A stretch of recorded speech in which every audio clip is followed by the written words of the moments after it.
എല്ലാ ജാതി വിഭാഗങ്ങളിൽപ്പെട്ടവർക്ക് സ്കൂളിൽ പ്രവേശനമില്ലായിരുന്നു. പ്രവേശനം കൊടുക്കാൻ അനുവദിച്ചിട്ട് 10 കൊല്ലത്തിന് ശേഷമാണ് പഞ്ചമി പോയിരുന്നപ്പോൾ ബെഞ്ചിൽ ഇടം കൊടുക്കാതിരുന്നത്. 1956 വിഷയം ബെഞ്ചിൽ ഇരിക്കാൻ സ്ഥലമുണ്ടോ എന്നുള്ളത്. 1991 ആയപ്പോൾ നമ്മൾ കേരളത്തിലെ എല്ലാ കുട്ടിക്കും ഇരിക്കാൻ ഒരു ബെഞ്ചായി കേരളത്തിൽ. പക്ഷേ ബെഞ്ച് കഴിഞ്ഞപ്പോൾ അടുത്ത ചോദ്യം, നിങ്ങൾ എന്ത് പഠിക്കുന്നു എന്നുള്ളത്. ഗുണനിലവാരമുള്ള സ്കൂളുകൾ എന്ന് പറഞ്ഞാൽ സ്വകാര്യ സ്കൂളുകളാണെന്നും CBSE സിലബസ് ആണെന്നുമുള്ള ഒരു ഉറച്ച വിശ്വാസം കേരളത്തിലെ രക്ഷകർത്താക്കളുടെ ഇടയിൽ ഉണ്ടായി എന്നാണ് ഞാൻ കരുതുന്നത്. ആ സമയത്താണ് ഒരു വേറെ വലിയൊരു പരിഷ്കാരം കേരളത്തിൽ 1990-കളിൽ ഉണ്ടാകുന്നത്. DPEP.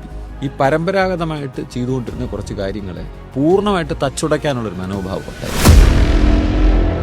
മാതൃഭാഷ പഠിക്കുന്നതാണോ അഭികാമ്യം ഇന്നത്തെ കാലത്ത്? ഇംഗ്ലീഷിൽ പഠിക്കുന്നതാണോ അഭികാമ്യം? നിങ്ങൾ മലയാളം മീഡിയത്തിൽ പഠിക്കാമോ എന്ന് എൻ്റെ അടുത്ത് ചോദിച്ചാൽ ഞാൻ പറയും വളരെ ലളിതമായിട്ടുള്ള ഉത്തരം പറയാൻ പാടില്ല. പഠിച്ച കുട്ടി 10ാം ക്ലാസ് കഴിയുമ്പോഴത്തേക്കും അതിന് വിവേചനം നേരിടും.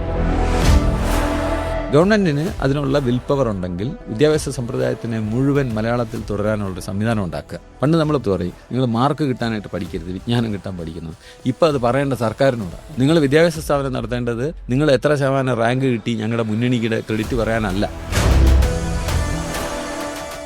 ആഗോളതലത്തിൽ തന്നെ പ്രകീർത്തിക്കപ്പെട്ട സാക്ഷരതാ നിരക്കും വിദ്യാഭ്യാസ ലഭ്യതയുമാണ് കേരളത്തിന്റെ മുഖമുദ്ര. സംസ്ഥാനം രൂപീകരിക്കുന്നതിന് മുമ്പ് തുടങ്ങിയ മുന്നേറ്റം അതിനുശേഷം ഇന്നീ കാലം വരെയും തുടർന്നു പോകുന്നതിൽ ബോധപൂർവമായ നയസമീപനങ്ങളും സ്ട്രാറ്റജിയും ഉണ്ടെന്നാണ് ഒരു വാദം. എന്നാൽ വിശേഷണത്തിലെ പെരുമയ്ക്കപ്പുറം നമ്മുടെ പൊതുവിദ്യാഭ്യാസ സമ്പ്രദായം പെർഫെക്റ്റ് ആണോ? എല്ലാം ശരിയാക്കാൻ നമ്മൾ എന്താണ് ചെയ്യേണ്ടത്? മറുപടിയുമായി പതിറ്റാണ്ടുകളുടെ അക്കാദമിക് ഭരണപരിചയവും എഞ്ചിനീയറിംഗിലും ക്ലാസിക്കൽ സംഗീതത്തിലുമായി ഇരട്ട ഡോക്ടറേറ്റുമുള്ള വിദ്യാഭ്യാസ വിദഗ്ധൻ ഡോക്ടർ അച്യുത് ശങ്കർ എസ് നായർ.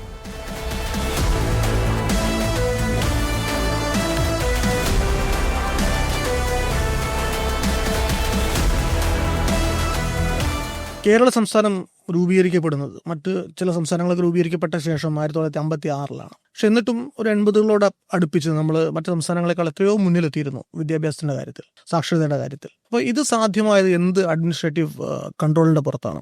1956 സംസ്ഥാനം രൂപീകൃതമാകുമ്പം തന്നെ ഇന്ത്യയിലെ മറ്റ് സംസ്ഥാനങ്ങളെ അപേക്ഷിച്ച് തിരുവിതാംകൂറും കൊച്ചിയും മലബാറും മുന്നിട്ട് നിന്നിരുന്നു എന്നുള്ളതിലാണ് അതിലെ തുടക്കം, ആ നേട്ടത്തിൻ്റെ തുടക്കം എന്ന് പറയുന്നത്.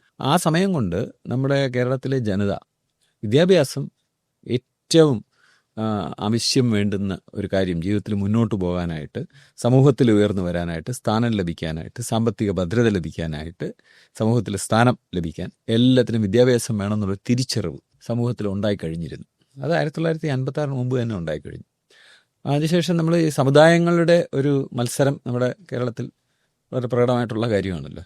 അപ്പോൾ അവർ അതിൻ്റെ ഒരു സ്കോർ അല്ലെങ്കിൽ ഗോൾ പോസ്റ്റായിട്ട് കണ്ടിരിക്കുന്ന വിദ്യാഭ്യാസ സ്ഥാപനങ്ങളുടെ എണ്ണമായിരുന്നു. അപ്പോൾ അതിനുവേണ്ടി ഒരുപാട് തമ്മിൽ തർക്കിക്കുകയും സർക്കാരിന് പുറത്ത് സമ്മർദ്ദം ചെലുത്തുകയൊക്കെ ചെയ്യുകയൊക്കെ ചെയ്തു. ഇപ്പോൾ ആർ ശങ്കറിൻ്റെ കാലത്ത് ഒരുപാട് സ്ഥാപനങ്ങൾ, അദ്ദേഹത്തിൻ്റെ ഒരു പ്രശസ്തിയുടെ ഒരു പ്രധാനപ്പെട്ട കാര്യം, ഒരുപാട് സ്കൂളുകളും കോളേജുകളും അദ്ദേഹത്തിൻ്റെ കാലത്ത് അനുവദിക്കപ്പെട്ടു. അത്തരത്തിൽ ഒരു സമൂഹത്തിൽ തന്നെ സമുദായ അടിസ്ഥാനത്തിലും സർക്കാരിൻ്റെ ഭാഗത്തും ജനങ്ങളുടെ ഭാഗത്തും സ്കൂളുകൾ ഉണ്ടാകുക, പഠിക്കുക, ഉന്നത വിദ്യാഭ്യാസം നേടുക എന്നുള്ളത് ഏറ്റവും മൂല്യവത്തായ ഒരു കാര്യമായിട്ട് നമ്മുടെ സമൂഹം കരുതി. അതിൻ്റെ ഫലമായിട്ടാണ് രാഷ്ട്രീയ പ്രസ്ഥാനങ്ങളാകട്ടെ, ഗവൺമെൻറ് ആകട്ടെ, സമുദായങ്ങളാകട്ടെ അതിനുവേണ്ടിയുള്ള സമ്മർദ്ദങ്ങളും അതിനുവേണ്ടിയുള്ള നടപടികളും സ്വീകരിച്ചതെന്നാണ് എനിക്ക് തോന്നുന്നത്. പൊതുവിൽ കേരള സംസ്ഥാനം രൂപീകരിക്കപ്പെട്ടു, വിദ്യാഭ്യാസ നയം വന്നു, വിദ്യാഭ്യാസം മുന്നോട്ട് പോയിക്കൊണ്ടിരിക്കുകയാണ്. 90-കൾ വരെയും വലിയ മാറ്റമൊന്നും ഇല്ലാത്ത രീതിയിൽ സിലബസൊക്കെ പോയിക്കൊണ്ടിരിക്കുന്നത് നമ്മളെല്ലാം കണ്ടത്. 90-കളാണ് ഇത് അടിമുടി മാറുന്നത്. വിദ്യാഭ്യാസം രാഷ്ട്രീയ സാഹചര്യങ്ങളിൽ, അതുപോലെ പൊളിറ്റിക്കൽ സിറ്റുവേഷൻസും അതുപോലെ കമേഴ്ഷ്യൽ സാഹചര്യങ്ങളും, ലോകത്തിൻ്റെ ഒരു സാമ്പത്തിക അവസ്ഥ തന്നെ മാറുന്ന കാലം, കേരളത്തിലെ മൈഗ്രേഷൻ വേറെ രീതിയിൽ എഫക്റ്റഡ് ആയിട്ടുള്ളൊരു കാലമാണത്. അപ്പം ഇതെല്ലാം കൂടെ ആ ഒരു 10 വർഷം കൊണ്ടാണ് ഒരുപാട് മാറ്റങ്ങൾ ഉണ്ടായത്. അപ്പം ആ മാറ്റങ്ങൾ എങ്ങനെയാണ് കാണുന്നത്? എഡ്യൂക്കേഷൻ എങ്ങനെയാണ് അത് മുന്നോട്ട് നയിച്ചോ അതോ പിന്നോട്ട് വലിച്ചോ? യഥാർത്ഥത്തിൽ നമ്മുടെ ഈ സാങ്കേതിക വിദ്യയായിട്ട് ഇതിന് വലിയ ബന്ധമുണ്ട്. നമ്മുടെ ഒരു പാഠപുസ്തകം അച്ചടിച്ചിറക്കിയാൽ നമുക്ക് ഇപ്പോഴാണെങ്കിൽ അത് 6 മാസത്തിനിടയ്ക്ക് വേണമെങ്കിൽ പിൻവലിച്ചിട്ട് വേറെ ഇറക്കാം, അല്ലെങ്കിൽ ഒരാഴ്ച കൊണ്ട് വേണമെങ്കിൽ പിൻവലിച്ചിട്ട് വേറെ ഇറക്കാം. പണ്ടത് സാധ്യമല്ല. കാരണം അച്ച് നിരത്തി അച്ചടിച്ച് 10,000-കണക്കിന് കോപ്പികൾ തയ്യാറാക്കി വെച്ച് വളരെ നേരത്തെ തയ്യാറാക്കി വെച്ചാലേ പാഠപുസ്തകം കുട്ടികൾക്ക് എത്തിച്ചു കൊടുക്കാൻ സാധിക്കുകയുള്ളൂ. അത് ഇടയ്ക്കിടയ്ക്ക് മാറ്റാനായിട്ട് സാധിക്കില്ലായിരുന്നു. 1980-കളിലാണ് 80-കളുടെ മധ്യത്തോടെയാണ് ഈ ഡെസ്ക്ടോപ്പ് പബ്ലിഷിംഗ് പ്രചാരത്തിലാവാൻ തുടങ്ങുന്നത്. 1984 തന്നെ കേരളത്തിലെ പാഠപുസ്തകങ്ങൾ വലിയൊരു വ്യത്യാസം വന്നു. കളർ പ്രിൻറ്റിങ് വന്നു. ലിത്തോഗ്രാഫിക് പ്രിൻറ്റിങ് എന്ന് പറഞ്ഞിട്ടുള്ളൊരു ഇത് ഉപയോഗിച്ച് വളരെ ക്രൂഡായിട്ടുള്ള DTP ഒക്കെ ഉപയോഗിച്ച് ഫിലിം ഉപയോഗിച്ചിട്ട് പുസ്തകങ്ങളിൽ മാറ്റം വന്നു. പുസ്തകങ്ങൾ ആദ്യമായിട്ട് നിറം കടന്നു വന്നു 1984 അന്ന് കുറച്ച് മാറ്റങ്ങളും ഉണ്ടായി. അന്ന് ഈ പുറത്തുള്ള വിവരങ്ങളൊന്നും എത്തിക്കാനുള്ള ഇൻ്റർനെറ്റോ അങ്ങനെയുള്ള സംവിധാനങ്ങളൊന്നും ഇല്ലായിരുന്നുകൊണ്ട് ആ മാറ്റങ്ങൾ പരിമിതമായിരുന്നു. പക്ഷേ 90 ആകുമ്പോഴത്തേക്കും ചിത്രമാകെ മാറി. ഈ ഡെസ്ക്ടോപ്പ് പബ്ലിഷിംഗ് എന്ന് പറഞ്ഞാൽ വളരെ വ്യാപകമായിട്ട് ലഭ്യമായി കഴിഞ്ഞു. അപ്പോൾ പാഠപുസ്തകത്തിൻ്റെ തയ്യാറാക്കൽ എന്ന് പറയുന്നത് ഒരുപാട് വൈവിധ്യത്തോടുകൂടി ചിത്രങ്ങൾ ചേർത്തും അക്ഷരങ്ങൾ എത്ര വേണം തിരുത്തിയോ എത്ര തവണ വേണം തിരുത്താൻ സാധിക്കുകയൊക്കെ ചെയ്യുന്ന, ഇന്ന് പറഞ്ഞാൽ ശരിക്കും പറഞ്ഞാൽ അത് വളരെ കൗതുകമാണ്. ആർക്കും മനസ്സിലാവില്ല പഴയ കാലത്ത് എന്തുമാത്രം ബുദ്ധിമുട്ടായിരുന്നു ഒരു പാഠപുസ്തകം തയ്യാറാക്കുന്നതെന്നുള്ളത്. ഈ അച്ചു നിരത്തുന്ന പെട്ടി എന്ന് പറയുന്ന മലയാളം ഭാഷയ്ക്ക് അങ്ങനെ ഒരു പ്രശ്നം ഉണ്ടായിരുന്നു. അച്ചു നിരത്തുന്ന പെട്ടി വളരെ വലുതായിരുന്നു. ഇംഗ്ലീഷിൽ നമുക്ക് 26 അക്ഷരവും അതിൻ്റെ ക്യാപിറ്റൽ ലെറ്ററും കുറച്ച് ഉത്തും കോമയും എല്ലാം കൂടെ വാരി വെച്ചാൽ ഇംഗ്ലീഷിൻ്റെ അച്ചുകൾ നിരത്താനുള്ള സാധനമായി. മലയാളം അങ്ങനെയല്ല. കൂട്ടക്ഷരങ്ങളും എല്ലാം കൂടെ ചേർത്ത് 400 അക്ഷരങ്ങളും പിന്നെ മറ്റ് ചിഹ്നങ്ങളും, പിന്നെ മാത്രമല്ല മലയാളം എഴുതുമ്പോൾ ഒരിക്കലും മലയാളം മാത്രമായിട്ട് എഴുതാറില്ല, കാരണം ഇംഗ്ലീഷ് വരും. അപ്പോൾ ഇംഗ്ലീഷ് അക്ഷരവും അതിൻ്റെ ക്യാപിറ്റൽ എല്ലാം കൂടെ ചേർത്തിട്ട് വളരെ ചിന്താക്കുഴപ്പം ഒരു പെട്ടി. അതിൽ അച്ചു നിരത്തി തയ്യാറാക്കിയ ഒരു പാഠപുസ്തകം നാളെ മാറ്റമാകില്ല, വളരെ വർഷങ്ങൾക്ക് ശേഷമേ അത് തൊടാൻ ഒക്കുള്ളൂ. അപ്പോൾ അങ്ങനെയുള്ള പ്രശ്നങ്ങളെല്ലാം 90 ആയപ്പോൾ മാറി. അതാ ഞാൻ പറഞ്ഞത്, പല ഘടകങ്ങളാണ് ഒരുമിച്ച് വരുന്നത്. പിന്നെ ഏറ്റവും പ്രധാന ഘടകം, നമ്മൾ ഒരിക്കലും ഈ പാഠപുസ്തകത്തിനെ അല്ല വിദ്യാഭ്യാസത്തിൻ്റെ കാര്യത്തിൽ പ്രസക്തമാക്കിയിരുന്നത്. നമ്മളെ സംബന്ധിച്ച് 1956 വിഷയം ബെഞ്ചിൽ ഇരിക്കാൻ സ്ഥലമുണ്ടോ എന്നുള്ളതാണ്. കേരളത്തിലെ എല്ലാ കുട്ടിക്കും ഇരിക്കാനൊരു ബെഞ്ചുണ്ടോ. 1991 ആയപ്പോൾ നമ്മൾ കേരളത്തിലെ എല്ലാ കുട്ടിക്കും ഇരിക്കാനൊരു ബെഞ്ചായി കേരളത്തിൽ. അപ്പോൾ അതിൽ നിന്ന് ശ്രദ്ധ പോയി. ബെഞ്ചായി കഴിഞ്ഞാൽ പിന്നെ അതൊരു വിഷയമല്ല.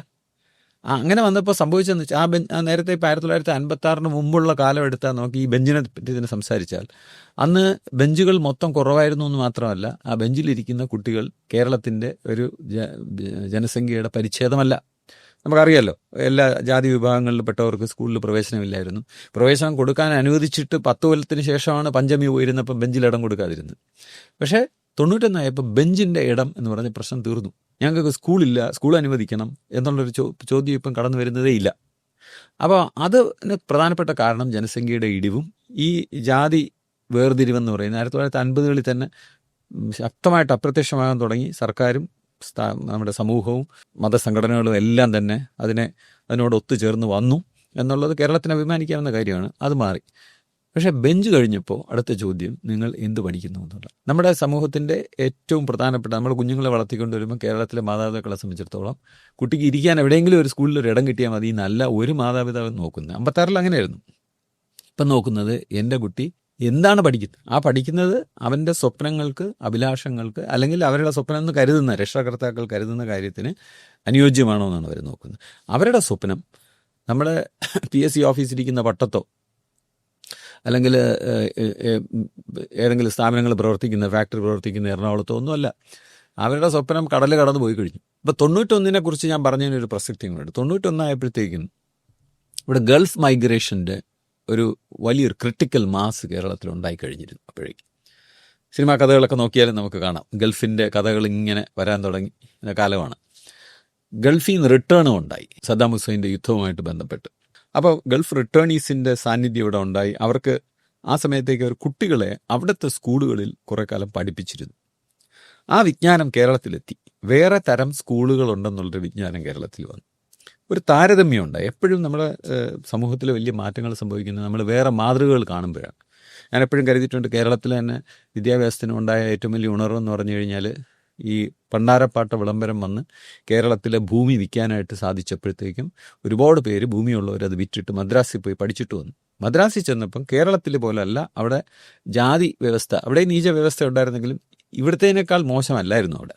അത് കണ്ട് തിരിച്ചു വന്നവരാണ് ഇവിടെ ഇത്ര തീണ്ടപ്പാട് അകലെ നിർത്തിയതിനെതിരായിട്ട് സംസാരിക്കാൻ അവർക്ക് കൂടുതൽ ശക്തി ലഭിച്ചത്. അതുകൊണ്ട് അങ്ങനെ അല്ലാത്ത ഒരു പ്രദേശം ഉണ്ടെന്ന് കാണുകയുണ്ടായി. അപ്പോൾ നമ്മൾ 91 മലയാളിക്ക്, ഒരു ശരാശരി മലയാളിക്ക് കേരളം പോലെ അല്ലാത്തൊരു സ്ഥലത്തിനെ കുറിച്ചിട്ട് ചിത്രം കിട്ടുന്നത്, ഇൻ്റർനെറ്റും ഒന്നും ഇല്ലായിരുന്നെങ്കിലും അല്ലെങ്കിൽ TV കൂടെ ഒന്നും അത് പൂർണ്ണമായിട്ട് കണ്ടില്ലായിരുന്നെങ്കിലും അവർ സിനിമകളിൽ കൂടെയും ഈ തിരിച്ചു വന്ന ഗൾഫിൽ നിന്ന് തിരിച്ചു വന്ന ആൾക്കാരിലൂടെ അവർ മനസ്സിലാക്കിയപ്പോൾ അവരുടെ അഭിലാഷങ്ങൾ മാറുകയുണ്ടായി. അങ്ങനെ കേരളത്തിൽ അത്തരത്തിലുള്ള കുട്ടികൾ, ഒരുപാട് ഫീസ് കൊടുത്ത് പഠിക്കാവുന്ന കുട്ടികൾക്ക് അവിടെ അവർ പരിചയിച്ച ഈ CBSE സിലബസിൽ നമ്മുടെ നാട്ടിൽ സ്കൂളുകൾ തുടങ്ങാൻ സാധ്യതയുണ്ടായി. ഗൾഫ് റിട്ടേണീസാണ് ഒരുപാട് പേര് അത്ര സ്കൂളുകൾ തുടങ്ങിയത്. ആ സ്കൂളുകൾ വന്നതോടുകൂടി ഒരു ബെഞ്ച് മാർക്കായിട്ട് കേരളത്തിൽ മാറുകയും അതിനെ താരതമ്യപ്പെടുത്തി സ്കൂളിനെ വിലയിരുത്താൻ തുടങ്ങുകയും ചെയ്തു. ഈ വിലയിരുത്തൽ ശാസ്ത്രീയമോ യുക്തിപരമോ ഒന്നുമല്ല. പക്ഷെ മനുഷ്യർക്ക് ഒരു ആഗ്രഹം ഉണ്ടാകുകയും അഭിലാഷം ഉണ്ടാകുകയും ചെയ്യുന്നതിന് പ്രത്യേകിച്ച് യുക്തിയൊന്നും വേണമെന്നില്ല. അവർക്ക് അങ്ങനെ ഒരു പൊങ്ങച്ചത്തിൻ്റെ ഭാഗമായിട്ട് പോലും അങ്ങനെ ഉണ്ടാവാം. എൻ്റെ മകൻ ഇംഗ്ലീഷ് മീഡിയം സ്കൂളിൽ പഠിക്കുന്നു എന്ന് പറയുക എന്നുള്ളത്. അപ്പോൾ ഗുണനിലവാരമുള്ള സ്കൂളുകൾ എന്ന് പറഞ്ഞാൽ സ്വകാര്യ സ്കൂളുകളാണെന്നും CBSE സിലബസ് ആണെന്നുമുള്ള ഒരു ഉറച്ച വിശ്വാസം കേരളത്തിലെ രക്ഷകർത്താക്കളുടെ ഇടയിൽ ഉണ്ടായി എന്നാണ് ഞാൻ കരുതുന്നത്. ഞാനതിനെ ന്യായീകരിക്കുകയോ അത് ശരിയാണെന്ന് പറയുകയോ ചെയ്യുകയല്ല. പക്ഷേ അതാണ് സത്യം. അങ്ങനെ ഉണ്ടായി. അപ്പോൾ ഉണ്ടായപ്പോൾ അത് സർക്കാർ സ്കൂളുകളുടെ പുറത്ത് വലിയ സമ്മർദ്ദങ്ങളുണ്ടാക്കി, അതിൽ പരിണാമം വരുത്താനായിട്ട് സമ്മർദ്ദം ഉണ്ടാക്കി. ആ സമയത്താണ് വേറെ വലിയൊരു പരിഷ്കാരം കേരളത്തിൽ 1990-കളിൽ ഉണ്ടാകുന്ന DPEP. അതിനെപ്പറ്റി ഒരു പൂർണ്ണമായിട്ടൊരു വിലയിരുത്തൽ നടത്താൻ വളരെ സങ്കീർണമാണത്. എന്തായിരുന്നു DPEPയുടെ ഒരു പ്രശ്നം? അതോ പ്രശ്നം ഉണ്ടായിരുന്നില്ലേ? എങ്ങനെയായിരുന്നു അതിൻ്റെ ഒരു വിജയം? നമ്മൾ ഒന്നിനെയും ഒരു പൂർണ്ണമായിട്ട് തള്ളിക്കളയോ പൂർണ്ണമായിട്ട് കൊള്ളുകയോ ചെയ്യുന്ന ആളല്ല ഞാൻ. നമ്മളതിനെ പല ഘടകങ്ങൾ വെച്ച് വിലയിരുത്തുക എന്നുള്ളതാണ്. ഒന്ന്, തത്വത്തിൽ DPEP പറഞ്ഞത് നമ്മൾ വിദ്യാഭ്യാസത്തിന് ഏറ്റവും പുതിയ ആശയങ്ങളുടെ വിദ്യാഭ്യാസ മനഃശാസ്ത്ര ആശയങ്ങളുടെ പശ്ചാത്തലത്തിൽ, ഇപ്പോൾ ഉദാഹരണത്തിന് ഡിസ്കവറി ലേണിംഗ് എന്ന് നമ്മൾ പറയുന്നു. കുട്ടി തന്നെ ഒരു വിജ്ഞാനം കണ്ടെത്താൻ വേണ്ടുന്ന പരിസരം സൃഷ്ടിച്ചു കൊടുക്കുക. അതുപോലെ ഒരു ആക്ഷൻ ബേസ്ഡ് ലേണിംഗ്. ഇതൊന്നും തന്നെ തെറ്റായിട്ടുള്ള കാര്യങ്ങളോ അല്ലെങ്കിൽ നമ്മൾ വിമർശിക്കേണ്ട കാര്യങ്ങളോ അല്ല. പക്ഷേ DPEPയിൽ എന്ത് സംഭവിച്ചു? വിമർശന ബുദ്ധിയായ എൻ്റെ അടുത്ത് ചോദിച്ചാൽ ഞാൻ പറയും, ഇത് വളരെ എക്സ്ട്രീം സ്റ്റേജിലോട്ട് കൊണ്ടുപോവുകയും ഈ പരമ്പരാഗതമായിട്ട് ചെയ്തുകൊണ്ടിരുന്ന കുറച്ച് കാര്യങ്ങളെ പൂർണ്ണമായിട്ട് തച്ചുടയ്ക്കാനുള്ളൊരു മനോഭാവം ഉണ്ടായി. ഇപ്പോൾ ഒരു ചെറിയ ഉദാഹരണമാണ് അക്ഷരം എഴുതണ്ട എന്ന് പറയുന്നു. വാക്ക് പഠിച്ചിട്ട് അക്ഷരം പഠിച്ചാൽ മതി എന്ന് പറയുന്നു. അത് ഒരു വാശിയായി മാറി. പിന്നെ അതിനോടൊപ്പം പറയാതിരിക്കാനൊക്കാത്തൊരു കാര്യം എന്ന് പറഞ്ഞു കഴിഞ്ഞാൽ, ഇതിനിടയിൽ നമ്മൾ ഒരുപാട് സൗന്ദര്യ സങ്കല്പങ്ങൾ തച്ചുടച്ചു. ഇപ്പോൾ ഈ കവിത താളാത്മകമായ കവിത പഠിക്കണ്ട എന്ന് ആരോ തീരുമാനമെടുത്തിരിക്കുന്നു. എന്നിട്ട് ഇപ്പോഴും നമ്മൾ കലാവിദ്യാഭ്യാസം ഇൻട്രൊഡ്യൂസ് ചെയ്തിരിക്കുന്നു. അപ്പോൾ താളാത്മകമായ കവിത എന്ന് പറയുന്നത് സൗന്ദര്യാസ്വാദനത്തിൻ്റെ ഭാഗമാണ്. നിങ്ങൾ ആധുനികത എന്ന് പറയുന്നതിനോടൊപ്പം ആധുനികത അല്ലെങ്കിൽ പുരോഗമന ചിന്ത എന്ന് പറയുന്നതിന് നമ്മൾ സൗന്ദര്യ സങ്കല്പങ്ങളെ തച്ചുടച്ചിട്ട് അതിന് മുകളിൽ വയ്ക്കേണ്ട കാര്യമില്ല. ഇത് രണ്ടും ഒരുമിച്ച് നിൽക്കേണ്ടുന്ന കാര്യമാണ്. ഇതിനൊരു ഇടം കൊടുക്കണമായിരുന്നു. അതുപോലെ ഇപ്പോൾ അക്ഷരങ്ങൾ എഴുതാൻ പഠിക്കുക, കണക്ക് കൂട്ടാൻ പഠിക്കുക എന്നുള്ള കാര്യത്തിൽ നമ്മുടെ കാണാതെ പഠിക്കുന്നത് വളരെ മോശമായിട്ടുള്ള ഒരു കാര്യമാണ് എന്നുള്ള കാഴ്ചപ്പാടിൽ അതിനെ വേണ്ടാന്ന് വയ്ക്കുകയും കുട്ടികൾ അവസാനം 10ാം ക്ലാസ് പാസ്സായി കഴിയുമ്പോഴത്തേക്ക് അവർക്ക് അക്ഷരം എഴുതാൻ ഒക്കാതാകുകയും ചെയ്യുക. അതിനോട് നമുക്ക് യോജിക്കാനായിട്ട് സാധിക്കില്ല.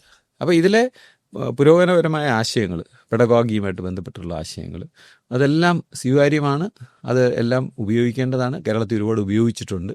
അതിനെയൊക്കെ നമ്മൾ സ്വാഗതം ചെയ്യുന്നു. പക്ഷേ അതിലെ ഒരു തീവ്ര സ്വഭാവം നമുക്ക് ദോഷം ചെയ്തിട്ടുണ്ടെന്നാണ് എനിക്ക് തോന്നുന്നത്. പഠിപ്പിക്കുന്ന മാധ്യമം എല്ലാ കാലത്തും ഡിബേറ്റബിൾ ആയിട്ടുള്ള ചോദ്യമാണ്. ഇംഗ്ലീഷിൽ പഠിക്കണോ അതോ മലയാളത്തിൽ പഠിക്കണോ എന്നുള്ളത്, മാതൃഭാഷയിൽ പഠിക്കണോ എന്നുള്ളത്. സാറിൻ്റെ അഭിപ്രായം എന്താണ്? ഇപ്പോൾ നമ്മൾ മാതൃഭാഷ പഠിക്കുന്നതാണോ അഭികാമ്യം, ഇന്നത്തെ കാലത്ത് ഇംഗ്ലീഷിൽ പഠിക്കുന്നതാണോ അഭികാമ്യം? ഞാൻ ജപ്പാനിൽ വിസിറ്റിംഗ് പ്രൊഫസറായിട്ട് വർക്ക് ചെയ്തിട്ടുണ്ട്. നമ്മൾ ജപ്പാനിലെ ഇംഗ്ലീഷ്, ഞാൻ അവിടെ ചെയ്തപ്പോൾ ഇംഗ്ലീഷ് പുസ്തകം വായിക്കാൻ ചോദിച്ചപ്പോൾ ലൈബ്രറിയിൽ താഴെ ഒരു സ്ഥലത്ത് പൂട്ടി വെച്ചിരിക്കുക, ഒരു എന്താ പറയുന്നതിന് സെല്ലാർ പോലെ, പ്രത്യേകം പെർമിഷൻ കൊടുത്ത് തുറന്നു വേണം അത് വായിക്കാൻ. അവിടെ ഈ ചോദ്യം ചോദിച്ചാൽ നമുക്ക് ഉത്തരം പറയാം മാതൃഭാഷ. കാരണം അവിടെ 1ാം ക്ലാസ് മുതൽ PhD ചെയ്യുന്നത് വരെ ജാപ്പനീസ് ഭാഷയിൽ ചെയ്യാൻ സാധിക്കും. ഞാനോ താങ്കളോ മലയാളം മീഡിയം പഠിച്ചിട്ടുണ്ടെങ്കിൽ നമുക്ക് അതിൻ്റെ തിക്തബലം ഉണ്ടാകുകയും ചെയ്യും. കാരണം ഈ വിദ്യാഭ്യാസ പ്രക്രിയ നിങ്ങൾക്ക് മുന്നോട്ട് കൊണ്ടുപോകാനായിട്ട് സാധിക്കില്ല. നിങ്ങൾക്ക് 12ാം ക്ലാസ്സിൽ പോലും നമുക്ക് തത്വത്തിൽ ഇംഗ്ലീഷിലാണ്, മലയാളത്തിലാണ് പഠിപ്പിക്കുന്നതെങ്കിലും അതിൻ്റെ ഭാഷ ഇംഗ്ലീഷ് എന്നാണ് രേഖാമൂലം നമ്മൾ അറിയുന്നത്. കേരള യൂണിവേഴ്സിറ്റിയിൽ പഠിക്കാൻ ചെന്നു കഴിഞ്ഞാൽ ഒരു പരാജയപ്പെട്ട ശ്രമത്തിൻ്റെ കാര്യം പറയേണ്ടി വരും. 1972 സെനറ്റ് യോഗത്തിൽ വലിയ ഒരു സമൂഹത്തിലെ ഒരു വലിയ ഇളക്കത്തിനും ചർച്ചയ്ക്ക് ശേഷം മലയാളത്തിൽ പഠിപ്പിക്കണമെന്നുള്ള പ്രമേയം കൊണ്ടുവരികയും ആ പ്രമേയം തള്ളുകയും ചെയ്തു. അതിൻ്റെ വരി തന്നെ വളരെ രസകരമാണ്. The university has no idea of changing the language of instruction എന്ന് പറഞ്ഞിരിക്കുന്നത്. രണ്ടർത്ഥമുണ്ട്. നോ ഐഡിയ എന്നുള്ള ഇംഗ്ലീഷ് ഒരു പ്രയോഗമാണ്, നമ്മൾ ഉദ്ദേശിക്കുന്നേ ഇല്ല എന്നാണ്. വേറൊന്ന്, അതിനെപ്പറ്റി ഒരു വിവരമില്ല എന്നും ഒരർത്ഥമുണ്ട്. അന്ന് PT ഭാസ്കരമണിക്കർ സാറിനെ പോലുള്ളവരൊക്കെയാണ് അതിന് വലിയ സമ്മർദ്ദം കൊടുക്കുകയൊക്കെ ചെയ്തത്. അത് വിജയിച്ചില്ല. അപ്പം ഞാൻ ചോദിക്കുന്നത്, നിങ്ങൾ മലയാളത്തിൽ പഠിക്കാമെന്ന് കേരളത്തിൽ പറഞ്ഞാൽ നിങ്ങൾ 10ാം ക്ലാസ് വരെ പഠിച്ചതിന് ശേഷം 12ാം ക്ലാസ്സിൽ ചെല്ലുമ്പോഴത്തേക്കും അവിടെ മലയാളത്തിൽ പരീക്ഷ എഴുതാനൊക്കെയുള്ള സൗകര്യം കാണുമായിരിക്കും. അവിടെ ഇംഗ്ലീഷ് പാഠപുസ്തകങ്ങളും ഇംഗ്ലീഷ് പഠനവുമാണ് ഉദ്ദേശിച്ചിരിക്കുന്നത്. പോട്ടെ, അവിടെ മലയാളം ഉണ്ടെന്ന് വാദത്തിൽ സമ്മതിച്ചാൽ പോലും നിങ്ങൾ യൂണിവേഴ്സിറ്റി ചെല്ലുമ്പോൾ മലയാളത്തിൽ പഠിപ്പിക്കുന്നില്ല. ഞാൻ കേരള യൂണിവേഴ്സിറ്റി ഇരുന്നുകൊണ്ട് എത്രയോ തവണ നടത്തിയിട്ടുള്ള ശ്രമങ്ങളാണ്. ഈ കഴിഞ്ഞ ഇടതുപക്ഷ മുന്നണിയുടെ സർക്കാർ വന്നപ്പോൾ അവർ നടപടി സ്വീകരിക്കാനായിട്ട് പോയി. അതായത് കോളേജ് തലത്തിൽ മലയാളത്തിൽ പഠിപ്പിക്കണം എന്ന് പറഞ്ഞിട്ട് വലിയ ചർച്ച വിളിച്ചു. ഞാൻ മുന്നോട്ടൊരു നിർദ്ദേശം വെച്ചു. ഞാൻ 3 മാസത്തിനകം ഞാൻ പഠിപ്പിക്കുന്ന ഒരു വിഷയം മലയാളത്തിൽ പഠിപ്പിക്കുകയും അതിന് വേണ്ടുന്ന പാഠപുസ്തകം തയ്യാറാക്കുകയും ചെയ്യാമെന്ന് പറഞ്ഞിട്ട് ഒന്നും നടന്നില്ല. അത്ര എളുപ്പമല്ല. കാരണം ആ സംവിധാനം അതിനെപ്പറ്റി ആലോചിക്കുന്നതേ ഇല്ല. അപ്പോൾ നിങ്ങൾ മലയാളം മീഡിയത്തിൽ പഠിക്കാമോ എന്ന് എൻ്റെ അടുത്ത് ചോദിച്ചാൽ ഞാൻ പറയും വളരെ ലളിതമായിട്ടുള്ള ഉത്തരം പറയാൻ പാടില്ല. കാരണം ആ പഠിച്ച കുട്ടി 10ാം ക്ലാസ് കഴിയുമ്പോഴത്തേക്കും അതിന് വിവേചനം നേരിടും. ഞാൻ എഞ്ചിനീയറിംഗ് കോളേജ് ചെന്നിരുന്നപ്പോൾ ത്വരണമെന്നും ആവേഗമെന്നും പിന്നെ നമ്മൾ സാധാരണ ജീവിതത്തിൽ കേട്ടിട്ടില്ലാത്ത ഒരുപാട് വാക്കുകളിലൂടെ പഠിച്ച ശാസ്ത്രത്തിനെ ഒന്നേന്ന് പഠിക്കേണ്ടി വരും. നിങ്ങൾ അതുപോലെ അന്നത്തെ കാലത്ത് വളരെ അനീതിപൂർവമായിട്ടുള്ള ഒരുപാട് കാര്യങ്ങളുണ്ട്.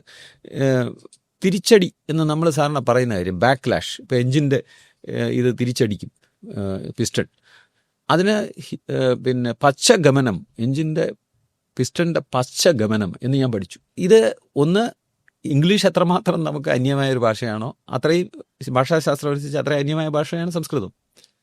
നമ്മൾ ദൈനംദിന ജീവിതത്തിൽ ഉപയോഗിക്കുന്ന വാക്കല്ല പശ്ചഗമനം എന്നുള്ളത്. അത് ഉപയോഗിച്ച് പഠിച്ചിട്ട് എഞ്ചിനീയറിംഗ് കോളേജിൽ ചെന്ന് ഇരിക്കുമ്പോഴത്തേക്കും നിങ്ങൾ ഇതിനെ ഒന്നേന്ന് പഠിക്കുകയും ഈ ആശയവും ആ ആശയവും ഒന്നാണെന്ന് കൂടി പഠിക്കേണ്ടി വരികയും ചെയ്യും. അപ്പോൾ അതുകൊണ്ട് ആ അനീതി നിലനിൽക്കുന്നിടത്തോളം കാലം മലയാളത്തിൽ വിദ്യാഭ്യാസം നടത്തുമെന്ന് പറയാനൊക്കില്ല. ഗവൺമെൻറ്റിന് അതിനുള്ള വിൽ പവർ ഉണ്ടെങ്കിൽ വിദ്യാഭ്യാസ സമ്പ്രദായത്തിനെ മുഴുവൻ മലയാളത്തിൽ തുടരാനുള്ളൊരു സംവിധാനം ഉണ്ടാക്കുക. ആ സംവിധാനം എത്ര പ്രായോഗികമാണെന്നുള്ളൊരു ചോദ്യം വരും ഇനിയുള്ള കാലത്ത്. എനിക്ക് തോന്നുന്നു വളരെ പ്രായോഗികമായിട്ടുള്ള കാര്യം ഇപ്പം നാഷണൽ എഡ്യൂക്കേഷൻ പോളിസി പറഞ്ഞിരിക്കുന്നതാണ്. 5ാം ക്ലാസ് വരെ ഇംഗ്ലീഷ് ഒരു ഭാഷയായി പഠിക്കുകയും മറ്റെല്ലാ വിഷയവും മാതൃഭാഷയിൽ പഠിക്കുകയും 5ാം ക്ലാസ്സിന് ശേഷം എല്ലാ വിഷയവും ഇംഗ്ലീഷിൽ എല്ലാവരും പഠിക്കുകയും പ്രത്യേകിച്ച് ശാസ്ത്രം പഠിക്കുകയും ചെയ്യുന്ന ഒരു സമ്പ്രദായം ഉണ്ടാകുന്നതായിരിക്കും നീതിപൂർവകം പ്രായോഗികമെന്ന് എനിക്ക് തോന്നുന്നു. ഒരു മനുഷ്യൻ ജനിച്ച് ഈ 5ാം ക്ലാസ് വരെ എത്തുന്ന സമയത്തിനകത്ത് മാതൃഭാഷയിൽ പഠിക്കുന്നതുകൊണ്ട് എന്തെങ്കിലും അഡ്വാൻറ്റേജ് ഉണ്ടോ? സങ്കീർണമായ ചോദ്യമാണ്. നമ്മൾ സാമാന്യ ബുദ്ധി വെച്ച് നോക്കിക്കഴിഞ്ഞാൽ നമുക്ക് മനസ്സിലാകുന്നത് തീർച്ചയായിട്ടും മാതൃഭാഷ പോലെ വൈകാരികതയോടുകൂടി നമുക്കൊരു ആഹ്ലാദത്തോടു കൂടി ഭീതിയില്ലാതെ വളരെ സ്വാഭാവികമായിട്ട് പറയാനൊക്കുന്ന വേറെ ഏത് ഭാഷയുണ്ട്? ആ മാതൃഭാഷ എന്ന് പറഞ്ഞ വാക്കിൽ തന്നെ കിടപ്പില്ലേ? അമ്മയുടെ ഭാഷ, നമ്മൾ ജനിച്ചപ്പം മുതൽ കേൾക്കുന്ന ഭാഷ, സ്നേഹത്തിൽ ഊറി വന്ന് നമ്മുടെ ദേഹത്ത് വന്ന ഭാഷ, അത് സംശയമേ എനിക്കില്ല. പക്ഷേ അതിൻ്റെ അർത്ഥം ഈ പ്രായോഗികതയ്ക്ക് വേറെ പല മാനങ്ങളുണ്ടല്ലോ. ഇപ്പോൾ ഞാൻ ചോദിക്കുന്നത്, നമ്മൾ പ്രകൃതിയുമായിട്ട് വളരെ ബന്ധപ്പെട്ട് ജീവിക്കുന്നതാണ് നല്ലത് എന്ന് പറഞ്ഞ് നമ്മളൊരു ഓല കൊണ്ടൊരു പുരമേഞ്ഞ് നമ്മൾ അതിനകത്ത് താമസിക്കുകയാണെങ്കിൽ ആദ്യത്തെ ദിവസം നമുക്ക് സെൽഫിയൊക്കെ എടുത്തിടാം, വളരെ ഗംഭീരമായിരിക്കും. പക്ഷെ അത് കഴിയുമ്പോഴത്തേക്ക് കൊതുകടി കൊള്ളുകയും അതിനകത്ത് പാമ്പ് കയറി വരികയും അല്ലെങ്കിൽ നമ്മൾ അടുപ്പ് കൂട്ടുമ്പോൾ തീ പിടിക്കുകയും ചെയ്യുമെന്ന് നമുക്ക് മനസ്സിലാകും. അതത്ര എളുപ്പമല്ല, പ്രായോഗികമായിട്ട് അത്ര എളുപ്പമല്ല. അപ്പം നമ്മൾ ആ ലോകം എങ്ങനെ ഇരിക്കുന്നു എന്നുള്ള തിരിച്ചറിവ്, പ്രായോഗികതയുടെ തിരിച്ചറിവ്, ഇതെല്ലാം കൂടെ ചേർത്ത് മാത്രമേ അതിനെപ്പറ്റി അഭിപ്രായം വരാവുള്ളൂ. എനിക്ക് വേണമെങ്കിൽ ഞാനൊരു മലയാള ഭാഷയുടെ ഞാൻ മലയാള ഭാഷയെ അങ്ങേ അറ്റം അതിൻ്റെ തീവ്രമായിട്ട് പ്രണയിക്കുന്ന ആളാണ്. പക്ഷേ എൻ്റെ പ്രായോഗികത വിട്ടൊന്നും ഞാൻ സംസാരിക്കില്ല.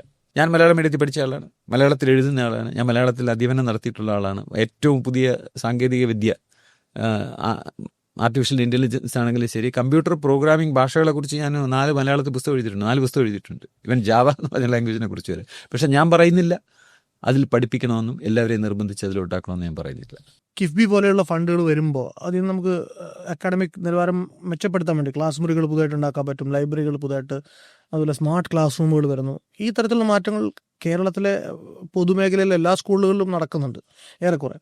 ഇപ്പം തിരുവനന്തപുരത്ത് തന്നെയും ഒരു ഉദാഹരണം, ഒരു സ്കൂൾ ഏറ്റെടുത്ത് അത് മൊത്തമായിട്ട് ആധുനിക നിലവാരത്തിലേക്ക് മാറ്റിയിട്ടൊക്കെ ഉണ്ട്. അങ്ങനെയുള്ള മാറ്റങ്ങൾ നടത്തുമ്പോൾ സ്വാഭാവികമായിട്ടും പഠനത്തിൻ്റെ നിലവാരം കൂടുകയല്ലേ വേണ്ടത്? ഇവിടെ നടക്കാവ് സ്കൂളിലാണ് ശരിക്കും ആദ്യത്തെ ഒരു കോഴിക്കോട് വലിയൊരു പരിഷ്കാരം ഇത്തരത്തിൽ നടന്നത്. ഞാൻ ആ നടന്ന സമയം തന്നെ ഈ വളരെ താല്പര്യമുള്ള ആളാണ്, ഞാൻ സ്കൂളിൽ പോയി കണ്ടു. വളരെ മനോഹരമായിട്ട് ആ സ്കൂൾ മെച്ചപ്പെടുത്തിയെടുത്തിരുന്നു. ഇപ്പോൾ എൻ്റെ അവസ്ഥ എന്താണെന്ന് എനിക്ക് അറിഞ്ഞൂടാ.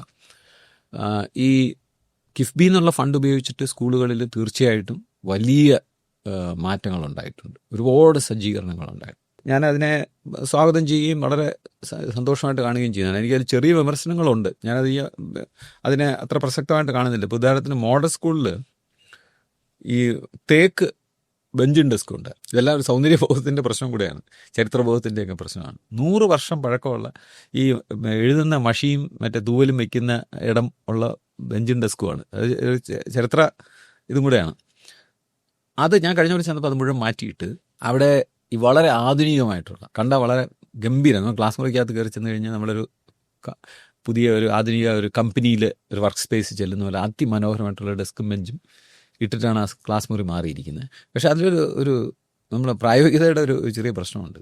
ഈ 100 വർഷം ഈ ബെഞ്ചും ഡെസ്കും ഇവിടെ കിടന്നത് അത്യധികം ക്രൂരമായിട്ടുള്ള വിദ്യാർത്ഥികളുടെ പ്രവർത്തനത്തിനെ നേരിട്ടിട്ടാണ് ബെഞ്ച് നിലനിൽക്കുന്നത്. കുട്ടികളെ അതിൻ്റെ മുകളിലെടുത്ത് ചാടും, അതിൻ്റെ ചവിട്ടും, ഇടിക്കും, അടിക്കും, പെട്ടിയെടുത്തതിൻ്റെ മുകളിൽ ഇടിക്കുകയൊക്കെ ചെയ്തിട്ട് അതിനെ താങ്ങി നിർത്താൻ ശേഷിയുള്ള 1 ഇഞ്ച് കനമുള്ള തേക്ക് പലക വെച്ചിട്ടാണ്, തടി വെച്ചിട്ടാണ് അത് ഉണ്ടാക്കിയിരിക്കുന്നത്, ഇരുമ്പ് ഫ്രെയിമും കൂടെ വെച്ചിട്ട്. നമ്മുടെ കുട്ടികൾക്ക് അതേ ഒക്കുള്ളൂ, അവർ ആ പ്രായത്തിൽ അങ്ങനെയാണ് അവരുടെ സ്വഭാവം. ഈ വെച്ചിരിക്കുന്ന ഡെസ്കും ബെഞ്ചും എത്ര കാലം നിൽക്കും? നമ്മുടെ കുട്ടികളുടെ ഒരു ആരോഗ്യ പ്രകടനം അതിൻ്റെ പുറത്ത് നടത്തുമ്പോൾ എത്ര കാലം നിൽക്കും? അങ്ങനെ നിൽക്കുമ്പോൾ അതിനെ പുതുക്കി പണിയാൻ, അതിലെന്തെങ്കിലും രീതിയിൽ ഡാമേജ് ഉണ്ടായാൽ പുതുക്കി പണിയാനുള്ള സംവിധാനം ഗവൺമെൻറ് ആലോചിച്ചിട്ടുണ്ടോ എന്നുള്ളൊരു ചെറിയ വിമർശനം മാത്രമേ ഞാനിവിടെ ഉന്നയിക്കുന്നു. അതല്ലാതെ ക്ലാസ് മുറികൾക്കകത്ത് നോക്കിക്കഴിഞ്ഞാൽ നമുക്ക് അന്താരാഷ്ട്ര നിലവാരത്തിലുള്ള എല്ലാ സംവിധാനങ്ങളും ഉണ്ട്. അങ്ങനെ ചോദിച്ച ചോദ്യം എന്ന് പറഞ്ഞാൽ അങ്ങനെ വന്നുകൊണ്ട് വിദ്യാഭ്യാസ നിലവാരം ഉയരേണ്ടതല്ലേ? ഇല്ല. കാരണം ഈ വിദ്യാഭ്യാസ സമ്പ്രദായത്തിന് ഒരു ഹാർഡ്വെയർ ഉണ്ട്, ഒരു സോഫ്റ്റ്വെയർ ഉണ്ട്. ഈ ഹാർഡ്വെയർ എന്ന് പറയുന്നതാണ് ഈ ബെഞ്ചും ഡെസ്കും കമ്പ്യൂട്ടറും ഫെസിലിറ്റീസും ഒക്കെ. അതുണ്ടായാൽ മാത്രമേ നമുക്ക് ബാക്കി കാര്യങ്ങൾ ചെയ്യാനൊക്കെയുള്ളൂ. അപ്പം ഞാൻ പറയുന്നു, വിദ്യാഭ്യാസ നിലവാരം ഉയരുന്നല്ല, വിദ്യാഭ്യാസ നിലവാരം ഉയർത്താനുള്ള ഹാർഡ്വെയർ ആയി എന്നുള്ളതാണ്. രണ്ടാമത്തേതാണ് അധ്യാപകർ. നമുക്ക് മികച്ച അധ്യാപകരുമുണ്ട്, അവർക്ക് നല്ല സേവന വേതന വ്യവസ്ഥയും ഉണ്ട്. ചെറിയ പരാതിയൊക്കെ അവർക്ക് കാണുമായിരിക്കാം, എങ്കിലും നമ്മൾ പൊതുവിൽ നോക്കിക്കഴിഞ്ഞാൽ, അല്ലെങ്കിൽ ഒരു പ്രൈവറ്റ് സ്കൂളിനെ അപേക്ഷിച്ച് നോക്കിക്കഴിഞ്ഞാൽ എംപവേർഡ് വെൽ പെയ്ഡ് ടീച്ചേഴ്സ്. ഇനി ബാക്കി എന്താണ്? പെഡഗോഗി, പിന്നെ കുട്ടികൾ. ആ പെഡഗോഗിയിൽ നമ്മൾ പുനഃപരിശോധന നടത്തണം എന്നുള്ളത് തന്നെയാണ് എൻ്റെ അഭിപ്രായം. നമ്മളിപ്പം ചെയ്തുകൊണ്ടിരിക്കുന്ന കാര്യങ്ങൾ. അത് പറഞ്ഞാൽ ഉടനെ അത് വിമർശനം, തെറ്റിദ്ധാരണ അല്ലെങ്കിൽ മോശമായിട്ട് പറയുന്നതാണ് സർക്കാരിനെ. ഇത് നോക്കൂ, ഈ വിദ്യാഭ്യാസത്തിനെ നമ്മൾ വിമർശിക്കുക എന്ന് പറഞ്ഞു കഴിഞ്ഞാൽ ഇത് സർക്കാരിൻ്റെ കാര്യമല്ല, നമ്മുടെ സമൂഹത്തിൻ്റെ കാര്യമാണ്. നമ്മുടെ മക്കൾ പോയി പഠിക്കുന്ന സ്ഥലം മെച്ചപ്പെടണം എന്നുള്ള വിമർശനമാണ് പറയുന്നതെന്ന് ഉൾക്കൊള്ളാൻ കഴിഞ്ഞില്ലെങ്കിൽ അത് തന്നെ വിദ്യാഭ്യാസ സമ്പ്രദായത്തിൻ്റെ ഒരു കുഴപ്പമാണ്. ഇപ്പോൾ ഞാനൊരു ചെറിയ ഉദാഹരണം പറയാം. ഈ വിഷയങ്ങളൊക്കെ നമുക്ക് പഠിക്കാൻ അല്ലെങ്കിൽ അഭിപ്രായം പറയാൻ ബുദ്ധിമുട്ട് വരുന്നതിൻ്റെ ഒരു പ്രധാനപ്പെട്ട കാര്യം, നേരത്തെ ചോദിച്ച പോലെ ഈ കുട്ടികളെ പാസ്സാക്കുന്നു. ആ കുട്ടികളെ ഇങ്ങനെ പാസ്സാക്കി വിടുമ്പോൾ അവരുടെ ഗുണനിലവാരം എന്തെന്നുള്ളതിൻ്റെ ഒരു വിലയിരുത്തൽ നമുക്ക് നടത്താൻ സാധിക്കില്ല. എ ഗ്രേഡ് കിട്ടിയ കുട്ടി മികച്ചതാണെന്ന് പറയാൻ സാധിക്കില്ല. എ ഗ്രേഡ് കൊടുക്കുന്നതിനോടൊന്നും എനിക്ക് വിരോധമില്ല, എല്ലാവർക്കും എ ഗ്രേഡ് കൊടുക്കുന്നതിന് കൊടുത്തോളൂ. പക്ഷേ നമുക്കൊരു ഡേറ്റ വേണം, കുട്ടികളുടെ ഗുണനിലവാരത്തിനെ കുറിച്ചിട്ടൊരു ഡേറ്റ. അത് ആർക്ക് വേണം? പൊതുസമൂഹത്തിന് ലഭ്യമാകണം. എന്നാൽ മാത്രമേ നമുക്ക് എല്ലാവർക്കും ഇരുന്ന് അതിനെ നോക്കി വിമർശിക്കാനും. ഇപ്പോൾ ചെറിയ ഉദാഹരണം ഞാൻ പറയാം, കണക്ക് പഠിപ്പിക്കുന്നു. ഞാൻ ഏറ്റവും ശക്തമായിട്ടുള്ള വിമർശകനാണ് അതിൻ്റെ. ഇന്ത്യക്ക് ആരിൽ നിന്നൊക്കെ സ്വാതന്ത്ര്യം കിട്ടിയിട്ടുണ്ടെന്ന് വെച്ചാൽ ബ്രിട്ടീഷുകാരിൽ നിന്ന് മാത്രമേ സ്വാതന്ത്ര്യം കിട്ടിയിട്ടുള്ളൂ. ആ കിട്ടാത്തതിലെ നമ്പർ 1 എന്ന് പറഞ്ഞാൽ കണക്കിൻ്റെ പേടിയിൽ നിന്ന് ഇതുവരെ സ്വാതന്ത്ര്യം കിട്ടിയിട്ടില്ല. ഈ സ്കൂളിൽ പഠിപ്പിക്കുന്ന കണക്കിൽ ഒരുപാട് മാറ്റങ്ങൾ വന്നിട്ടുണ്ട്, ഇല്ലയെന്ന് ഞാൻ പറയുന്നില്ല. വാക്കുകൾ തന്നെ, സംസ്കൃത വാക്കുകൾ ഒരുപാട് എണ്ണം മാറ്റിയിട്ടുണ്ട്. പക്ഷേ അതുകൊണ്ടൊന്നും മാത്രം കണക്ക് പഠനം മുന്നോട്ട് പോകുമെന്ന് എനിക്ക് തോന്നുന്നില്ല. വിസ്തീർണം എന്ന് പറഞ്ഞാൽ പരപ്പളവ് എന്ന് തിരിച്ച് വാക്കാക്കിയാൽ അതുകൊണ്ട് വിപ്ലവമല്ല സംഭവിക്കുക. പിന്നെ ഈ മതസൗഹാർദ്ദത്തിൻ്റെ ഇത് വരുന്നു. വളരെ സന്തോഷം നമുക്ക്. നമ്മൾ നേരത്തെ രാമനും സീതയും കൂടെ ഇരുന്ന് നക്ഷത്രങ്ങളെ നോക്കി ചർച്ച ചെയ്തുകൊണ്ടിരുന്ന സ്ഥലത്ത് രാമനും മേരി റഹീമും കൂടി ഇരിക്കുന്നു. അതും അങ്ങേയറ്റ സന്തോഷം. അതുകൊണ്ട് കണക്ക് പഠിത്തം ശരിയാവുമോ? ഇതിലെല്ലാം കൂടുതൽ ശ്രദ്ധ കൊടുക്കുകയും, കണക്ക് പഠനം പൊളിച്ചെഴുതേണ്ട സാധനമാണ്, പൊളിച്ചെഴുതേണ്ട സാധനം. ഇപ്പം ലളിതമായിട്ട് പറയുകയാണെങ്കിൽ എന്താണ് പ്രശ്നം? നമ്മൾ ആരെങ്കിലും പരിശോധിക്കുന്നുണ്ടോ? ഈ കണക്ക് പഠിക്കുന്നതിൻ്റെ ഉള്ളടക്കം തയ്യാറാക്കുന്നത് ആരാണ്? അവരുടെ താല്പര്യങ്ങൾ എന്താണ്? എത്ര കാലമായി ഈ കണക്ക് പഠിപ്പിക്കുന്ന പുസ്തകങ്ങൾ തയ്യാറാക്കുന്നതിൻ്റെ സമിതികൾ, അതിന് നേതൃത്വം കൊടുക്കുന്നത് വർഷങ്ങളോളമായി, പതിറ്റാണ്ടോളമായിട്ട് ഒരേ ആളാണ്. ഞാൻ അവരുടെ ഒന്നും കഴിവിനെ കുറച്ച് കാണുകയോ അവരുടെ മികവിനെ കുറച്ച് കാണുകയോ ഒന്നും ചെയ്യുന്നില്ല. എൻ്റെ അന്തിമമായി ഞാൻ ഈ വിഷയത്തിൽ നോക്കുന്ന റിസൾട്ട് എന്താണെന്ന് വെച്ച് കഴിഞ്ഞാൽ, കുട്ടി കണക്ക് പഠിച്ചിട്ട് ഇറങ്ങുന്നുണ്ടോ എന്നുള്ളതാണ്. ആരിരുന്നാലും നമുക്കൊന്നുമില്ല, അവരെന്ത് രാഷ്ട്രീയമായാലും അവരെത്ര വർഷം ഇരുന്നെന്ന് പറഞ്ഞാലും കുഴപ്പമില്ല, ഇറങ്ങുന്നുണ്ടോ എന്നുള്ള ചോദ്യം. നമ്മൾ ഓരോ തവണ ഒരു ഷോക്കേസ് ചെയ്തിട്ട് ചില കാര്യം വയ്ക്കുന്നു. ഇപ്പോൾ ഉദാഹരണത്തിന് പാഠപുസ്തകത്തിൽ മതേതരത്വം കൊണ്ടുവരിക, പാഠപുസ്തകത്തിൽ ജെൻഡർ സെൻസിറ്റീവ് ആക്കുക, എക്സാമ്പിൾസൊക്കെ. ഇതെല്ലാം ആർക്കാ അഭിപ്രായ വ്യത്യാസം? എല്ലാം സന്തോഷമുള്ള കാര്യങ്ങളല്ലേ, കാലാകാലങ്ങളിൽ ചെയ്യേണ്ടതാണ്. പണ്ടങ്ങനെ ചെയ്യൂലായിരുന്നു, ഇപ്പം ചെയ്തു വരുത്തണം. ഇതെല്ലാം ചെയ്യണം. പക്ഷേ അന്തിമമായി കുട്ടി കണക്ക് പഠിക്കണം. അത് ശരിയല്ലേ? ഹിന്ദു ആണെങ്കിലും മുസ്ലിം ആണെങ്കിലും ക്രിസ്ത്യനാണെങ്കിലും ആ കുട്ടി സ്കൂളിൽ നിന്ന് ഇറങ്ങുമ്പോൾ കണക്ക് പഠിക്കണ്ടേ? അപ്പോൾ അതിനുള്ള ഈ മറ്റ് പല കാര്യങ്ങൾക്കുള്ളൊരു കളരിയായിട്ട് വിദ്യാഭ്യാസം മാറുന്നു. അത് ചെയ്താൽ, അത് നന്നായിട്ട് ചെയ്തതിൻ്റെ പേരിൽ കണക്ക് വിദ്യാഭ്യാസം മെച്ചപ്പെട്ടു എന്ന് അവകാശപ്പെടുന്നതായിട്ടാണ് എൻ്റെ വിമർശനം. ഇതാണ്. പിന്നെ നമുക്കൊരു പ്രശ്നം എന്ന് പറഞ്ഞാൽ, അത് ഇമ്പ്രൂവ് ചെയ്യാത്തതിൻ്റെ ഒരു പ്രധാനപ്പെട്ട ഒരു കാര്യം എനിക്ക് തോന്നുന്നത്, ഈ കണക്ക് പുസ്തകം വിമർശനത്തിനായി സമൂഹത്തിൻ്റെ മുന്നേ വെച്ചിട്ടില്ല. ഞാൻ മനസ്സിലാക്കിയത്, കണക്ക് പുസ്തകം തയ്യാറാക്കിയിട്ട് അതിൻ്റെ കമ്മിറ്റിയിലുള്ള, അതിനോട് വിയോജിപ്പ് പറയാൻ സാധ്യതയുള്ള ഒരാളുടെ അടുത്ത് 100 കണക്കിന് പുസ്തകങ്ങൾ മുമ്പ് വെച്ച് കൊടുത്തിട്ട് എന്തെങ്കിലും അഭിപ്രായം ഉണ്ടെങ്കിൽ പറഞ്ഞു എന്നാണ് പറയുന്നത്. യഥാർത്ഥത്തിൽ ഗവൺമെൻറ് ചെയ്യേണ്ടത്, ഈ കണക്ക് പാഠപുസ്തകം എടുത്തിട്ട് ഇതിനെ ശക്തമായി അറിയാവുന്ന 100 പേർക്ക് അയച്ചു കൊടുത്ത് അവർക്കൊരു ഫീസും കൊടുത്ത് അവരെ കൊണ്ട് വിമർശനം എഴുതി വാങ്ങിച്ച് ആ വിമർശനത്തിനോട് പ്രതികരിക്കുക എന്നുള്ളത്. നമ്മുടെ വിദ്യാഭ്യാസത്തെ സംബന്ധിച്ച ഏറ്റവും വലിയ കുഴപ്പമെന്ന് പറഞ്ഞാൽ അത് സ്കൂൾ വിദ്യാഭ്യാസമാവട്ടെ ഉന്നത വിദ്യാഭ്യാസമാവട്ടെ ഇൻക്രീസിംഗ്ലി പൊളിറ്റിക്കൽ ക്രെഡിറ്റ് എടുക്കാനുള്ളൊരു സാധനമായിട്ട് മാറി. ഞങ്ങൾ ഭരിച്ചപ്പോഴത്തേക്കും ഇത്ര റിസൾട്ട്, നിങ്ങൾ ഭരിച്ചപ്പോൾ ഇത്ര റിസൾട്ട്, ഞങ്ങൾ ഭരിച്ചപ്പോൾ ഇന്ന റാങ്കിൽ ഇത്രയായി എന്ന് പറഞ്ഞിട്ട് നമ്മൾ അതിലേക്ക് പോയി. പണ്ട് നമ്മൾ പറയും, ഈ സ്കൂളിലെ കുട്ടികളുടെ അടുത്ത് പറയും, നിങ്ങൾ മാർക്ക് കിട്ടാനായിട്ട് പഠിക്കരുത്, വിജ്ഞാനം കിട്ടാൻ പഠിക്കുന്നത്. ഇപ്പോൾ അത് പറയേണ്ട സർക്കാരിനോടാണ്. നിങ്ങൾ വിദ്യാഭ്യാസ സ്ഥാപനം നടത്തേണ്ടത് നിങ്ങൾ എത്ര ശതമാനം റാങ്ക് കിട്ടി ഞങ്ങളുടെ മുന്നണിയുടെ ക്രെഡിറ്റ് പറയാനല്ല, പകരം നമ്മുടെ അവിടുത്തെ കുട്ടികൾ ഉണർവോടെ ആഹ്ലാദത്തോടെ മുന്നോട്ട് പോകണം എന്നുള്ള ആണെന്ന് ഒരു തിരിച്ചറിവ് ഉണ്ടായിക്കഴിഞ്ഞാൽ ഈ ചർച്ച അങ്ങോട്ട് മാറും. അത് തുടക്കം കുറിക്കേണ്ട എൻ്റെ അഭിപ്രായത്തിൽ ഈ മന്ത്രി വന്നിട്ട് SLCയുടെ റിസൾട്ട് പറയും. ഒരു പാരമ്പര്യമാണ്, ഒരുപാട് കാലത്തെ പാരമ്പര്യമാണ്. എനിക്കറിഞ്ഞൂടാ അത് എന്തിനാണെന്ന്. അതുമുതലാണ് അതിനെ പൊളിറ്റിക്കൽ ക്രെഡിറ്റിൻ്റെ ഭാഗമായിട്ട് മാറുന്നത്. കൂട്ടി റിസൾട്ടിൻ്റെ ശതമാനം കൂട്ടി നമ്മുടെ നാട് മാത്രമല്ല കേട്ടോ, ഇപ്പോൾ ഈ CBSE ICSEക്കകത്ത് റിസൾട്ട് ഇങ്ങനെ തന്നെയാണ് 97 എന്നൊക്കെ പറഞ്ഞാൽ. മീഡിയം ഓഫ് ഇൻസ്ട്രക്ഷൻ ഇംഗ്ലീഷ് ആക്കുന്നതിനോടൊരു ഫാസിനേഷൻ ഉണ്ടെന്ന് നമ്മൾ പറഞ്ഞു. അതായാൽ പോലും കണ്ടന്റ് അപ്പോഴും നമ്മൾ ഡിബേറ്റബിൾ അല്ലേ? കാരണം നമ്മുടെ കണ്ടന്റ് ഇപ്പോഴും ഒരു വെസ്റ്റേൺ ഹാങ് ഓവർ ഉള്ള ഒരു സയൻസ് ആയാലും ലാംഗ്വേജ് ആയാലും എന്തായാലും വെസ്റ്റേൺ ഹാങ് ഓവർ വളരെ സ്ട്രോങ് ആണ്. അപ്പം നമ്മൾ ഇപ്പോൾ പറഞ്ഞുകൊണ്ടിരിക്കുന്നത് ആൻഷ്യൻ്റ് ഇന്ത്യൻ വിസിറ്റത്തെക്കുറിച്ചൊക്കെയാണ്. പക്ഷേ അത് വേറൊരു പൊളിറ്റിക്കൽ ആസ്പെക്റ്റാണ് പറയുന്നത്. ഞാൻ ചോദിക്കുന്നത്, ഇന്ത്യയുടെ ഒരു കൾച്ചറൽ റൂട്ട് നമ്മുടെ ഒരു ആൻഷ്യൻ വിസ്ഡം, ആക്ച്വൽ ആൻഷ്യൻ വിസ്ഡത്തെ പരിഗണിച്ചുകൊണ്ട് മീഡിയം ഓഫ് ഇൻസ്ട്രക്ഷൻ അപ്പോഴും ഇംഗ്ലീഷാക്കി നിലനിർത്തിക്കൊണ്ട് നമുക്ക് ഇതിനൊന്ന് റിവാമ്പ് ചെയ്യാൻ പറ്റില്ലേ? ഇപ്പോൾ ഏൻഷ്യൻ വിസ്ഡത്തിനെ കുറിച്ച് പറഞ്ഞാൽ അതും ഈ പൊളിറ്റിക്കലായിട്ടാണ് പറയുന്നതെങ്കിൽ നമുക്കൊരു അഭിപ്രായം പറയേണ്ടി വരും. പൊളിറ്റിക്കൽ അല്ലാതെ പറയണ വേറൊരു അഭിപ്രായം പറയും. പൊളിറ്റിക്കൽ അല്ലാതെ പറയുകയാണെങ്കിൽ എനിക്ക് നമ്മൾ നിരന്തരം പരാമർശിക്കുന്നൊരു കാര്യമാണ് കോൺസ്റ്റിറ്റ്യൂഷനിൽ ഫണ്ടമെൻ്റൽ ഡ്യൂട്ടീസിനകത്ത് സയൻറ്റിഫിക് ടെമ്പർ പറഞ്ഞിട്ടുണ്ട്. എനിക്ക് തോന്നിയിട്ട് വളരെ സെലക്റ്റീവാണ് പറയുന്നത്. അതിൻ്റെ കൂടെ പറഞ്ഞിരിക്കുന്ന മറ്റു പല കാര്യങ്ങളും നമ്മൾ പറയാറില്ല. ഒന്ന്, വയലൻസിന് എല്ലാ ഫോമിലുള്ള വയലൻസും വേണ്ടാന്ന് വയ്ക്കാൻ തയ്യാറാകണമെന്ന് പറഞ്ഞിട്ടുണ്ട്. അതിൻ്റെ കൂടെ പറഞ്ഞിട്ടുണ്ട് നമ്മുടെ കോമ്പോസിറ്റ് കൾച്ചർ, എന്തെങ്കിലും പ്രത്യേക കൾച്ചർ തന്നെ, ആ കോമ്പോസിറ്റ് കൾച്ചറിനെ ബഹുമാനിക്കുന്ന ഒരു രീതി ഉണ്ടാകണമെന്ന് നമ്മുടെ ഫണ്ടമെൻ്റൽ ഡ്യൂട്ടീസിനകത്ത് പറഞ്ഞിരിക്കുക. ഞാൻ അതിനോട് ഈ രാഷ്ട്രീയമായിട്ടുള്ള അഭിപ്രായം അല്ലാതെ എൻ്റെ അടുത്ത് പറയാൻ പറഞ്ഞാൽ ഞാൻ പറയും, തീർച്ചയായിട്ടും എല്ലാ രാജ്യങ്ങളും അവരവരുടെ പാരമ്പര്യത്തിനെ അവരുടെ കുട്ടികളെ പഠിപ്പിക്കണം. ഇതെന്തിനാണെന്ന് ചോദിച്ചു കഴിഞ്ഞാൽ, നമ്മൾ എന്തിനാണ് നമ്മുടെ പാരമ്പര്യവും സംസ്കാരവും നിലനിർത്തുന്നത് ചോദിച്ചു കഴിഞ്ഞാൽ എൻ്റെ ഉത്തരം അത് മാനവികതയ്ക്ക് വേണ്ടിയാണ്. നമ്മുടെ ലോകത്തെ സംസ്കാരം എന്ന് പറയുന്ന വലിയ ഒരു പൂന്തോട്ടത്തിലെ പൂക്കളാണ് നമ്മുടെ ഇന്ത്യയിലെ സംസ്കാരം. ഇത് നമ്മൾ സംരക്ഷിക്കുന്നത് നമുക്ക് വേണ്ടി കൂടെ മാത്രമല്ല, for the whole humanity. This is owned by the whole humanity. അങ്ങനെ ഞാൻ കാണുന്നു. രണ്ടാമത്തെ കാര്യം, അതിനെ എങ്ങനെ പഠിപ്പിക്കുന്നു എന്നുള്ളത് വളരെ സുപ്രധാനമായിട്ടുള്ളൊരു കാര്യമാണ്.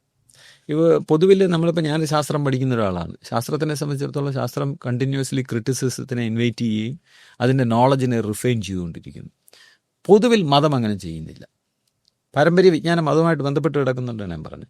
പക്ഷേ അവിടെയും നമ്മൾ അതെങ്ങനെ നോക്കുന്നു എന്നുള്ളതനുസരിച്ചിട്ടാണ് ഇരിക്കുന്നത്. ഞാനൊരു ചെറിയ ഉദാഹരണം പറയാം. ഭരണഘടനയും ഒരു വേദപുസ്തകവും തമ്മിലുള്ള വലിയ വ്യത്യാസം എന്താണെന്ന് വെച്ച് കഴിഞ്ഞാൽ, പൊതുവിൽ വേദപുസ്തകത്തിനകത്ത് പറഞ്ഞിരിക്കുന്ന കാര്യം പിന്നെ അപ്പീലില്ല, അതവിടെ നിൽക്കുകയാണ് എന്നാണ് നമ്മുടെ പൊതുധാരണ. അതൊരു സ്റ്റാറ്റിക് ഡോക്യുമെൻ്റാണ്, ഇനോർഗാനിക് ഡോക്യുമെൻ്റാണ്.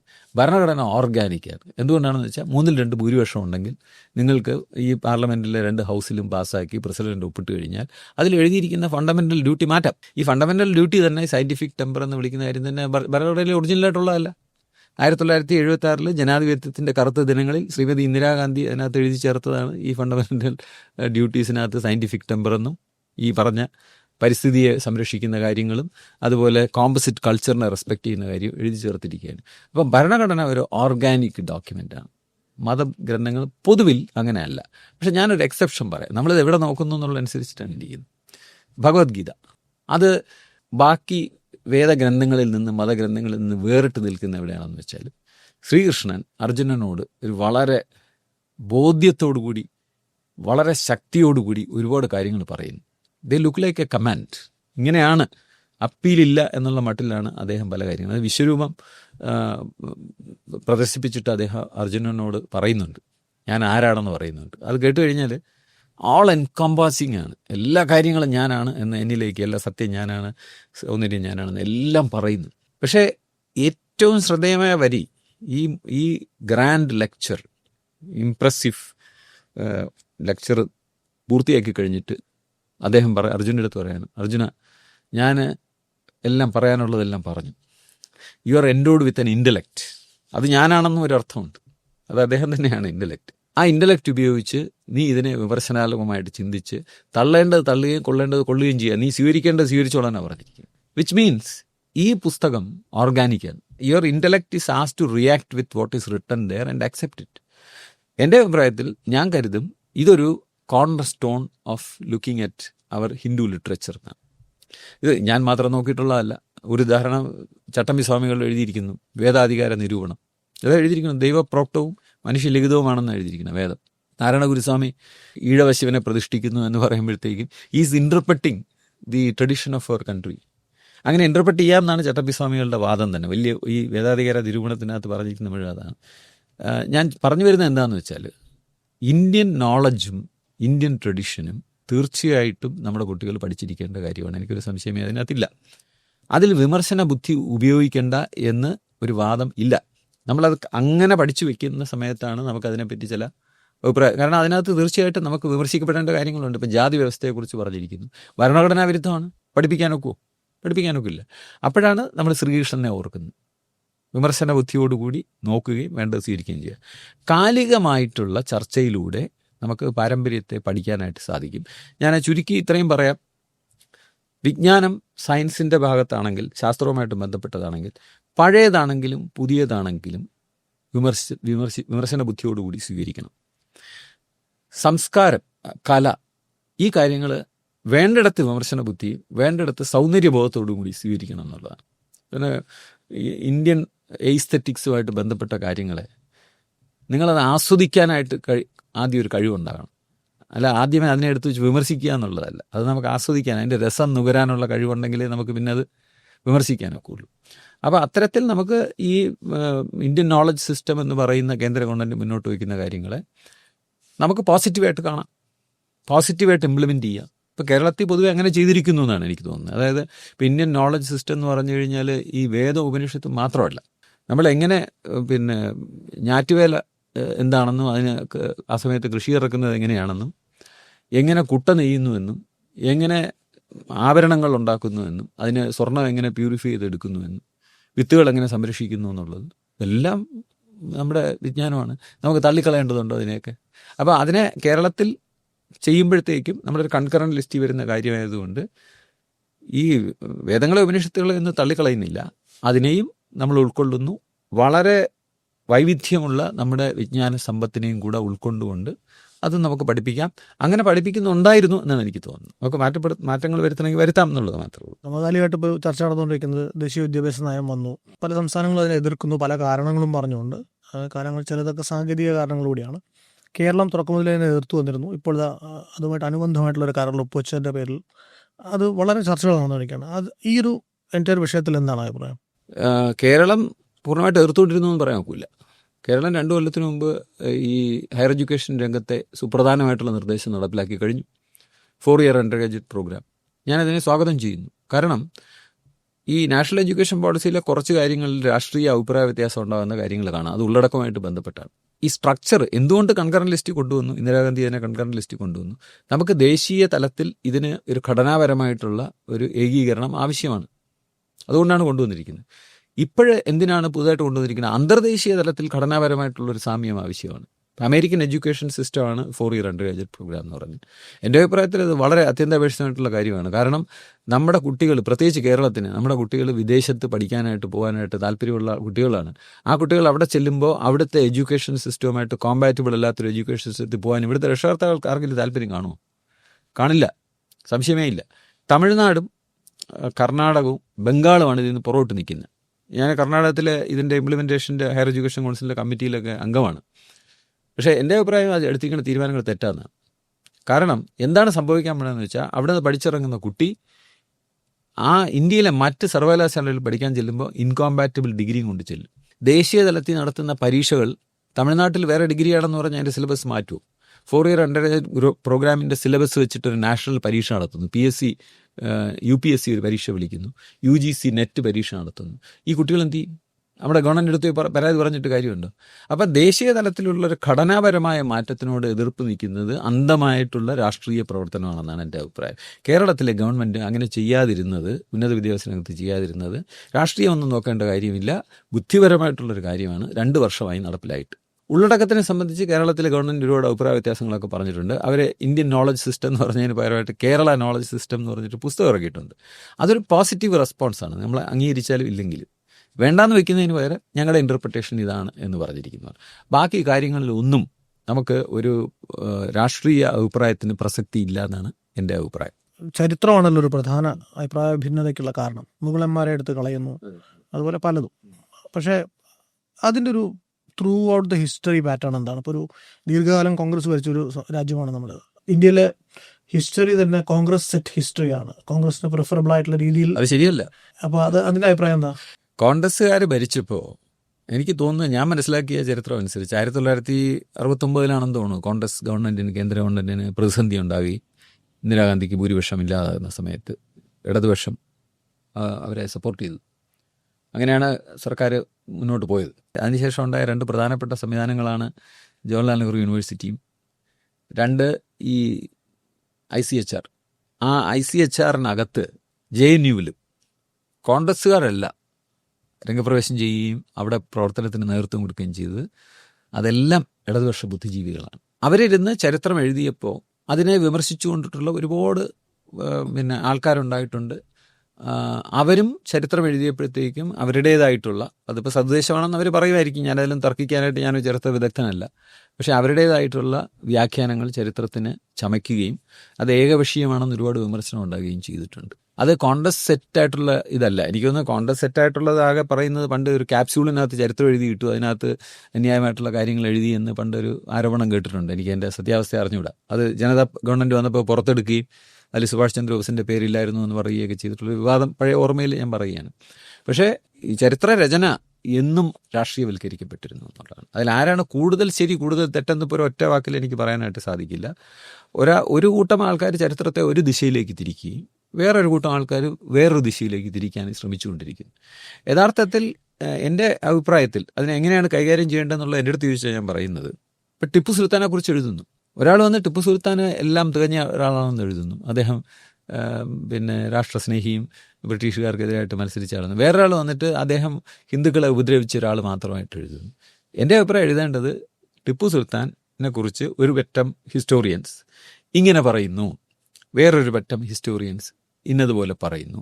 ഒരു കുട്ടിക്ക് സാമാന്യ ബുദ്ധി ഉപയോഗിച്ച് മനസ്സിലാക്കുന്ന രീതിയിൽ ഭിന്ന വാദങ്ങൾ കാണിക്കുക എന്നുള്ള അതിനൊരു സാധ്യതയും ഇന്ത്യയിൽ കാണുന്നില്ല. കാരണം എന്ന് വെച്ച് കഴിഞ്ഞാൽ ഒരു ഭാഗം ഒരു വശം പറയുന്നു, വേറൊരു ഭാഗം വേറൊരു വശം പറയുന്നു. ആ 2 ഭാഗത്ത് പറയുന്നതും ഏകദേശം വസ്തുതകളുടെ അടിസ്ഥാനത്തിൽ പറയുകയും അഭിപ്രായങ്ങൾ ആയിട്ടുള്ളത് അഭിപ്രായമായിട്ട് പറയുകയും ചെയ്തുകൊണ്ട് രേഖപ്പെടുത്തിപ്പോയാൽ വലിയ തർക്കമില്ലാതെ ചരിത്ര പഠനം മുന്നോട്ട് പോകുന്നതാണ് എനിക്ക് തോന്നുന്നത്. അതിൻ്റെ സാധ്യത തീരെ കുറവാണ്. കാരണം ആ സമിതികളെല്ലാം തന്നെ വളരെയധികം രാഷ്ട്രീയവൽക്കരിക്കപ്പെടുകയും അപ്പോൾ അതൊക്കെ തർക്കിക്കാൻ പോയാൽ നമ്മൾ രാഷ്ട്രീയം ഇല്ലാതെ എന്നൊക്കെ ചോദിക്കും. അതിനൊന്നും ഞാനാളല്ല ഉത്തരം പറയാൻ. പക്ഷേ ഞാൻ കാണുന്നു നമ്മളിത് രണ്ടും പറയാമായിരുന്നു, എല്ലാ കാര്യവും പറയാം. ഇപ്പോൾ മലബാർ ലഹളയെക്കുറിച്ച് പറഞ്ഞാൽ മലബാർ ലഹളയിൽ ഹിന്ദുക്കൾക്ക് ദോഷം വന്നിട്ടില്ല എന്നാരെങ്കിലും പ്രസ്താവിച്ചാൽ അത് വിവാദമാകും. പക്ഷേ അതിന് പകരം ഇപ്പം കാരശ്ശേരി മാഷിനെപ്പോലുള്ളവർ പറയുന്നു അതൊരു കാർഷിക വിപ്ലവമായിട്ട് ആരംഭിച്ച് ഒരു മതലഹളയായിട്ടും കൂടെ ചിലയിടങ്ങളിൽ വഴിതെറ്റിപ്പോയിട്ടുള്ള ഒരു സംഭവമാണെന്ന് അദ്ദേഹം പറഞ്ഞിട്ടുണ്ട്. ഞാൻ വായിച്ചിരുന്നു, എനിക്കും അങ്ങനെയാണ് തോന്നുന്നത്. ഞാൻ അതിനെ കുറേ രേഖകളൊക്കെ വായിച്ചിട്ടുണ്ട്. നമ്മൾ ഇത്തരത്തിലൊരു കാഴ്ചപ്പാട് വായിക്കുന്ന പലരും പല രാഷ്ട്രീയ സമീപനങ്ങളുള്ളവരും പല മതങ്ങളിലും ജാതികളിലും ഒക്കെ ഉള്ള ആൾക്കാർ വായിക്കുമ്പോൾ അവരുടെ ഒരു ഭാഗം കൂടെ അതിനകത്ത് സൗണ്ട് ചെയ്യത്തക്കവണ്ണമുള്ള പാഠപുസ്തകങ്ങളുണ്ടായാൽ അപ്പോഴീ 2 രാഷ്ട്രീയക്കാർക്ക് നിലനിൽപ്പ് കാണില്ല എന്നുള്ളതാണ് അതിൻ്റെ പ്രശ്നം. ഒരവസരം കിട്ടുകയാണെങ്കിൽ കേരളത്തിലെ വിദ്യാഭ്യാസ സമ്പ്രദായത്തെ മൊത്തത്തിൽ നന്നാക്കാൻ എന്തെങ്കിലുമൊക്കെ ചെയ്യാൻ പറ്റുമോ? നമ്മൾ അധികാരത്തിൻ്റെ ചിഹ്നങ്ങൾ ആദ്യം സർവകലാശാലയുടെ നിരത്ത് കളയണം. ഒരു യൂണിവേഴ്സിറ്റിയിലെ ഒരു അവധി പാസ്സാക്കുന്നതിന് എന്തുകൊണ്ട് ഉത്തരവാകും? അക്കാഡമിക് കൗൺസിലിൽ നിന്ന് തിരഞ്ഞെടുത്ത പ്രൊഫസേഴ്സായിട്ടുള്ള 15 പേര് ചേരുന്ന മറ്റൊരു സിൻഡിക്കേറ്റ് ഉണ്ടാക്കണമെന്നാണ് എൻ്റെ അഭിപ്രായം. ഏറ്റവും മികച്ച ഒരു പ്രൊഫസർ ചെന്ന് ഇരിക്കുന്നത് ശിക്ഷണ നടപടി എന്ന് പറഞ്ഞിരിക്കുന്ന അയാൾ കഴിഞ്ഞ ദിവസം പഠിപ്പിച്ച പയ്യൻ അവിടെ വന്നിരിക്കുകയാണ്. ഡീൻ അതുവഴി നടന്നുപോയ വരാന്തയിൽ നിൽക്കേണ്ടി വരും യൂണിവേഴ്സിറ്റി ഓഫീസിൽ ചെന്ന്. ആ സിൻഡിക്കേറ്റ് അംഗം അവിടെ ചെന്ന് കഴിഞ്ഞാൽ അവർ പുലി വരുന്ന പോലെ എണീക്കും. വിദ്യാഭ്യാസ സമ്പ്രദായത്തിനെ കുടഞ്ഞെണീപ്പിക്കണമെങ്കിൽ അതിൻ്റെ ആ പിടിക്കേണ്ടുന്ന സ്ഥലം എന്ന് പറഞ്ഞു കഴിഞ്ഞാൽ വർഷങ്ങളായിട്ട് ഇന്ത്യയിൽ നിന്ന് പുറത്തേക്ക് വിദ്യാർത്ഥികൾ പഠിക്കാൻ പോകുന്നുണ്ട്. പക്ഷേ എന്നാൽ ഈ അടുത്ത കാലത്തായിട്ട് അത് കുറച്ച് അധികമായിട്ട് കാണുന്നുണ്ടോ എന്ന് സംശയമുണ്ട്. റുമേനിയ എന്ന് പറഞ്ഞ രാജ്യമുണ്ട്. 30% പേര് മൈഗ്രേറ്റ് ചെയ്ത് കഴിഞ്ഞു. കുട്ടികൾ റീല് കണ്ടിട്ട് അത് പതുക്കെ പതുക്കെ പതുക്കെ ട്രെൻഡായിട്ട് മാറും. നമ്മൾ വിചാരിക്കുന്ന പോലെ വലിയൊരു തിരയാണത്. കേരളത്തിലെ കുട്ടിയെ പുറത്തു പോകാതിരിപ്പിക്കണമെങ്കിൽ വളരെ ലളിതമായിട്ടൊരു മാർഗ്ഗമുണ്ട്.